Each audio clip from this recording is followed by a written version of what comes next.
Hi everyone, my name is Guilherme Machado. I am an architect from Porto and I also teach at the University of Coimbra. It is a pleasure for me to be a part of the International Conference for Industrial Conservation. And today I will show you a project I did of the renewal of an old industrial complex.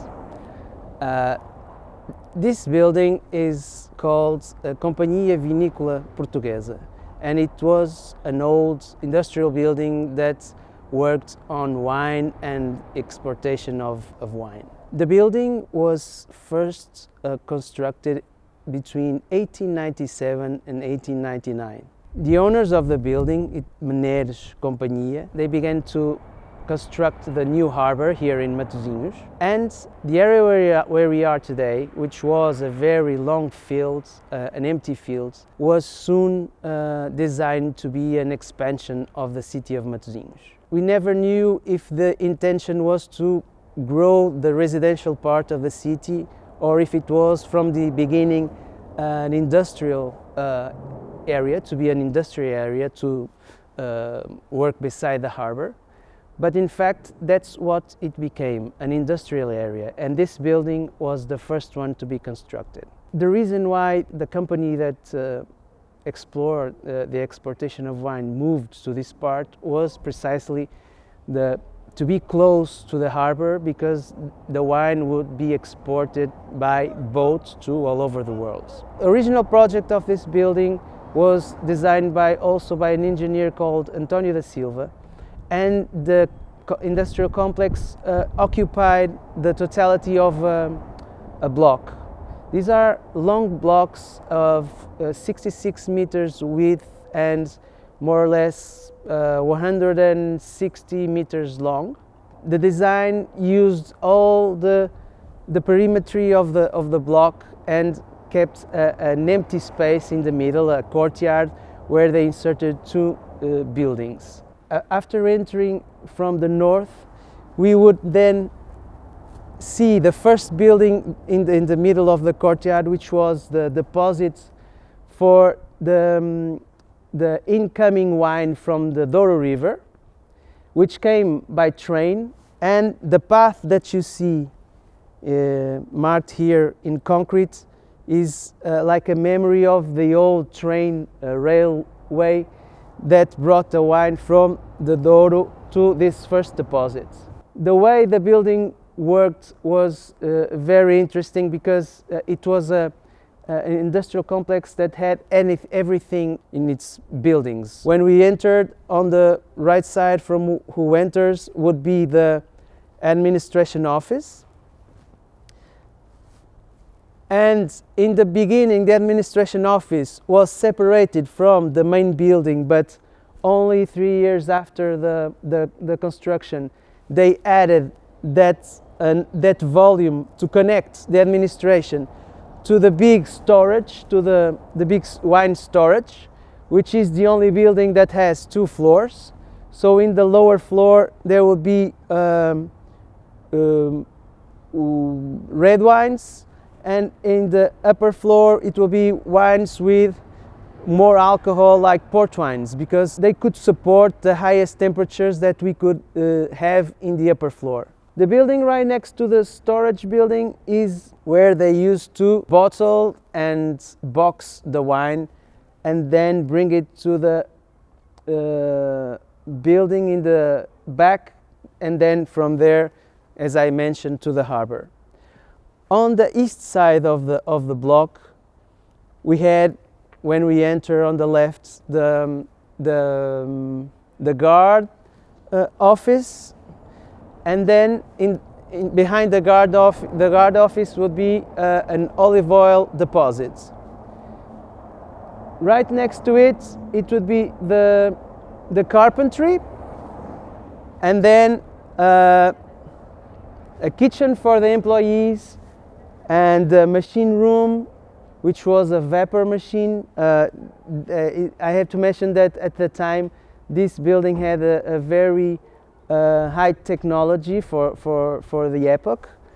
And then after the machine room was the place where they built the barrels for the wine. So they had all that they needed to work and to produce and to export the wine to all over the world.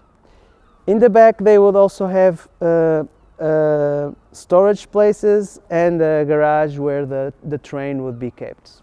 The company worked here for about 30 years until more or less 1930, and then for economical reasons, due to also the First World War, it closed. It remained closed for about 80 years, which led to a big abandon and entering a state of ruin. So this building is very important in the memory of the city, not only as personal memories, but also as an architectural memory of the evolution of the city. So the project of the renewal of this old industrial heritage was very sensible and important to the city.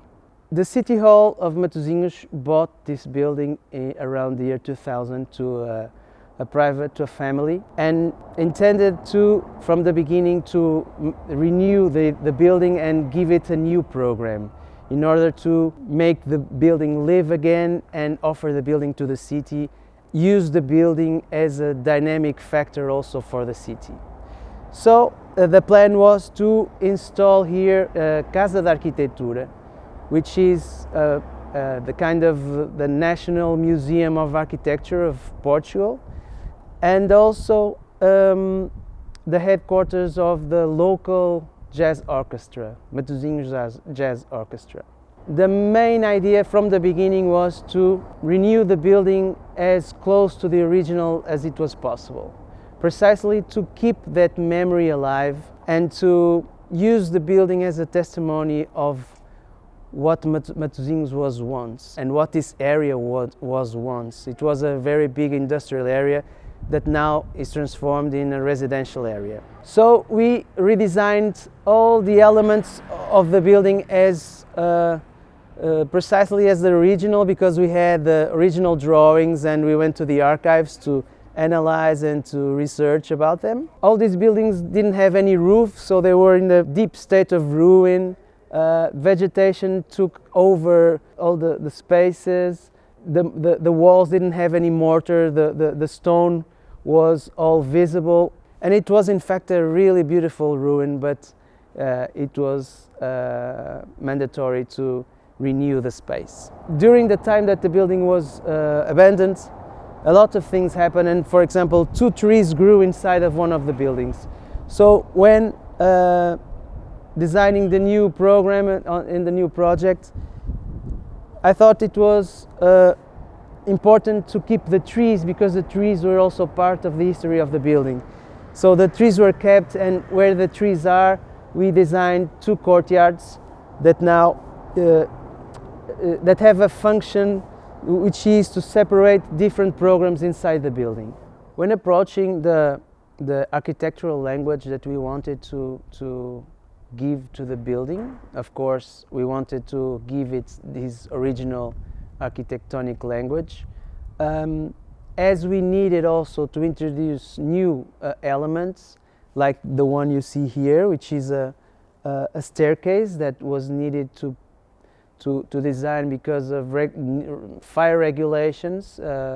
We wanted to design almost like an object that would be easily distinguished from the original project, not only by its form but also by its materiality. So we designed this staircase in concrete and with this very plastic formality and design, and also another one like this on the other side, and also new windows to the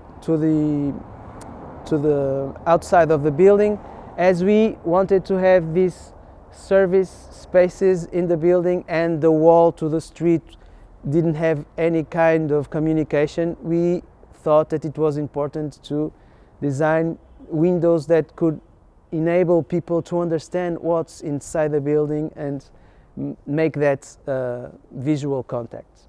As you see, there are these very big and beautiful sculptures in the public space of the block, which were designed by Portuguese artist José Pedro Croft.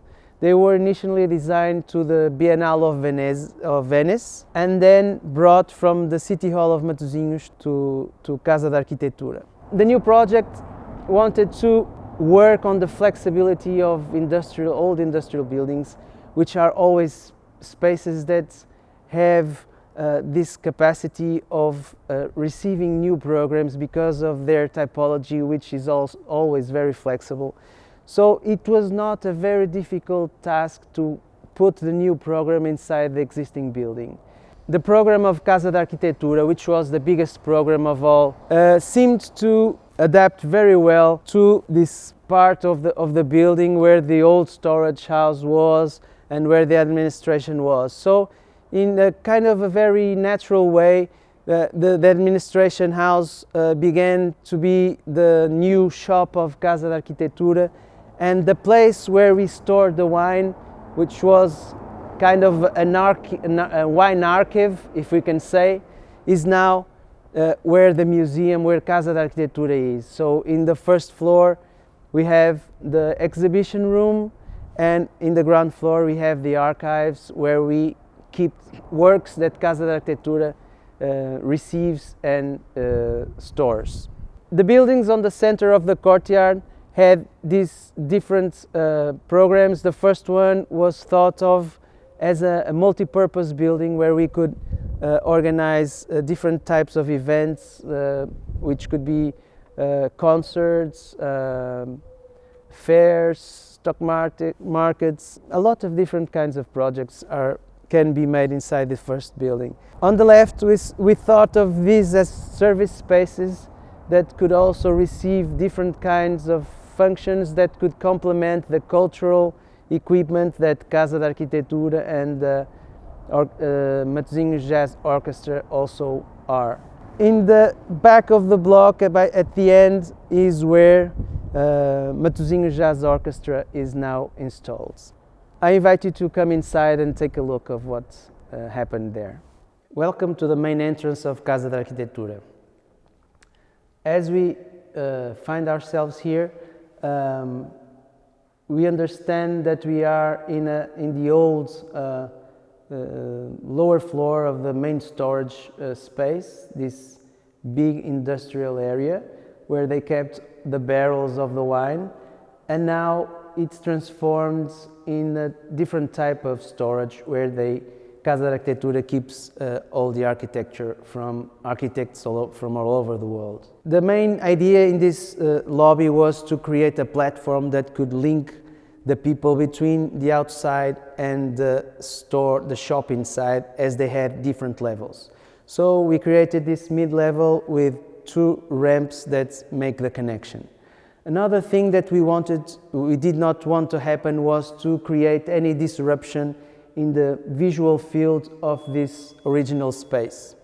So instead of creating a wall that divides the lobby from the reserve of Casa da Arquitetura, we created a transparent wall in glass that divides as well the space in 2, but keeps the visual continuity from the lobby to the end of the space. This not only allows the public to understand how a museum reserve functions, but lets them also understand the original length of the space and its beauty, which is the most important thing of the building. We also needed to design new spaces in the building, and we did not want again to make division walls to create divisions inside the building. So we opted to design new spaces inside boxes as a logic that also has to do with the industrial buildings, and we designed 2 different kinds of boxes, wooden boxes and steel boxes. The wooden boxes are used in spaces where people can interact, and the steel boxes are used for technical spaces and archives. So let's now see in the upper floor how these boxes also work. We are now arriving to the first floor, coming from the main entrance and using the concrete staircase that we saw from the outside. As you can see, the inside is also in concrete. And from here we arrive to the lobby of the exhibition floor. Here you can understand how these boxes that have the new spaces also help to organize the space itself. From the place where we put the boxes, we organize a lobby that prevents us to see all the exhibition space as we enter the upper floor. The exhibition space was, again, as in the lower floor, a storage for the wine. All this space was full with barrels in rows, and today is the main exhibition space from Casa da Arquitetura. In fact, this is the only space in all the industrial complex that still has the original wood in the roof. We needed to create these two, as can we call it, false walls, to use them as a support for exhibition and also to hide all the infrastructure that the space needs. So behind these walls we have air conditioning, electrical infrastructure, sound infrastructure and video infrastructure, as well as also lighting for the space. Right now Casa da Arquitetura is in between of two exhibitions. One of Carrilho da Graça has just ended, and they are now preparing a new exhibition of Paulo Mendes da Rocha, Brazilian architect and Pritzker Prize. Also in this space, it's interesting to note that we have the coexistence of original wood structure with new wood structure. And that occurs because when we took the construction, the renewal of this building, those elements were already down, they didn't exist. So we needed to design new structure for the roof.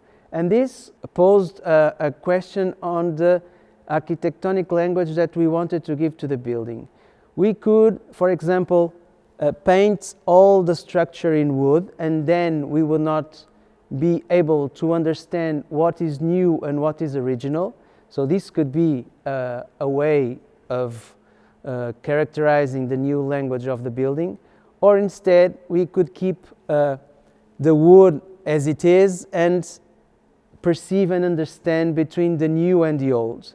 And we thought that this approach was much more interesting and truth to the building. So in this way we walk along the building and we understand what is original, what is new, and we also understand a little bit of the DNA of the building, all the transformations that occurred in the building during the time that it was constructed more than 100 years ago.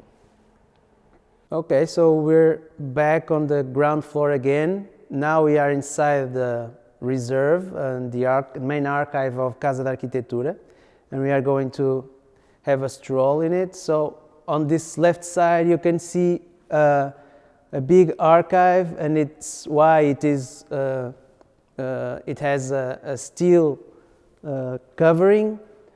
On the right side we have the photographic studio, and it is a wooden box. And these archives are for paper documents, and a little bit ahead we have an archive for vertical documents, and further ahead the model archive, which occupies a big part of the Casa da Arquitetura archive. On the left, another wooden box. This is a small office for technicians. And in the model archive, Casa da Arquitetura right now has a lot of models from different architects. On this opposite side, there is a connection with another exhibition space of Casa da Arquitetura, which is now with an exhibition of unbuilt buildings in Matosinhos. Here we are inside the other exhibition space of Casa da Arquitetura, the one that has a direct connection with the archive and a place that stands between the two courtyards where the existing trees were kept, as I mentioned in the beginning. This space usually has a complementary program of the main exhibition space, and one of its main characteristics is that it has a real direct connection with the exterior, and so it offers a different kind of possibility in relating exhibition spaces and also a very different flexibility. Our tour is coming to an end. I hope that you got a good understanding of what this industrial complex was in the beginning, in what it has been transformed, and the importance of renewing industrial complexes and its importance for the renewal also of the city and its dynamics. Thank you very much.